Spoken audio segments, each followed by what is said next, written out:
that slavery was back then, it had nothing to do. It had nothing to do with them.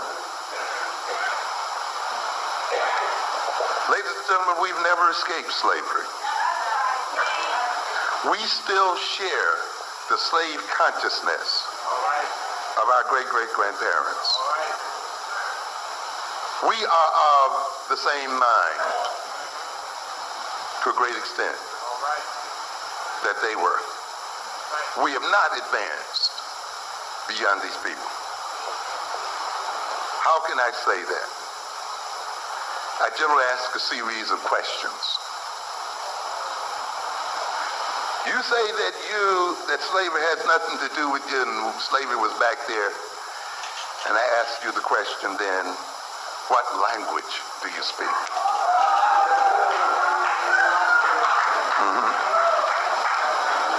When did you learn that language?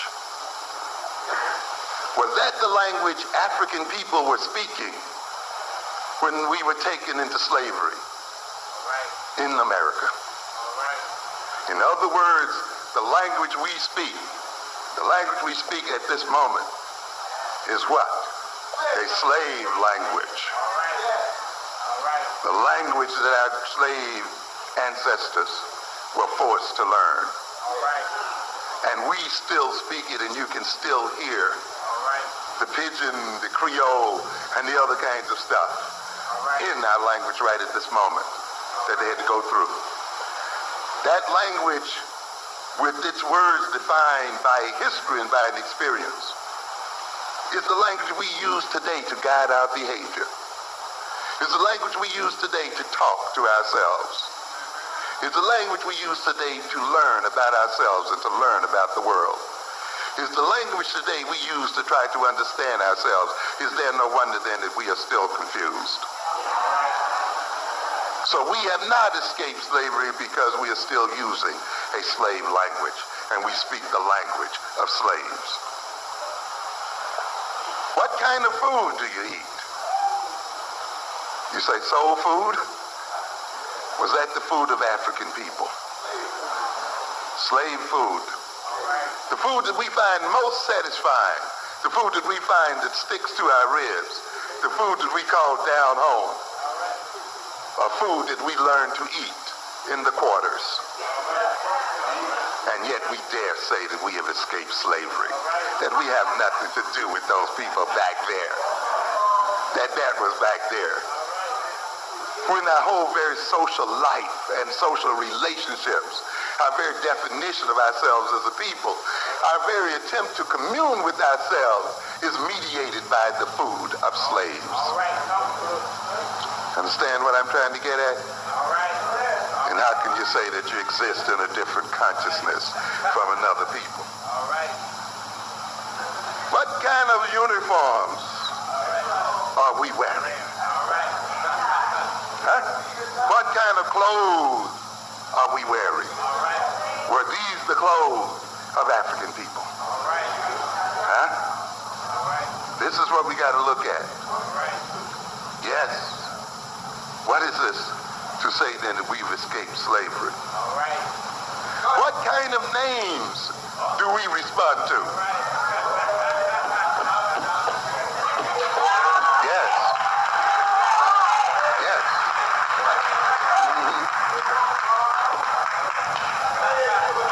Tamikas and all these other things we got going out here.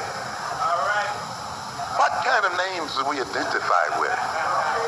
Why is it that African names sound strange to us now as a people, and yet we dare say that we have a different consciousness from our great slave grandparents? How can we say that? We are still of the same consciousness, and we are still in the same position because we are still servants of the white man. And our reason for being in America is to serve white folk and to generate wealth for them. And there has been no change at all in terms of our relationships to these people.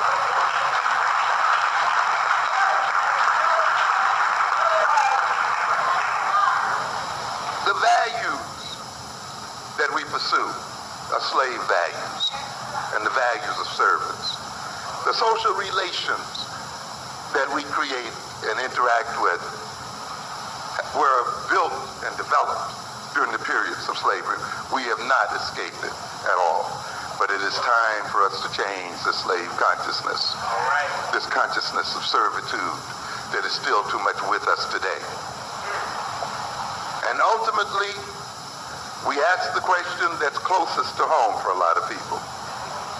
When we claim that we've escaped slavery, and the slavery was something back there which had nothing to do with us today. And then I ask you the question, what kind of God do you worship?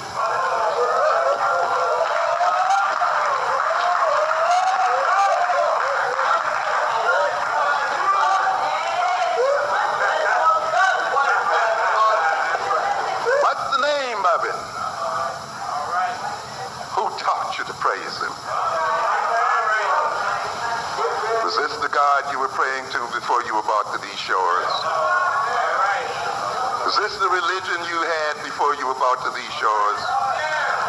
Can you name one African God? How can you then, who define yourself, the very essence of yourself and the very essence of your soul, and organize the very nature of your life here on earth, based on a God handed to us by our slave masters, claim that you have no slave consciousness and are not related to slavery? In other words, then, ladies and gentlemen, we are not Africans. We are possessed by spirits and demons.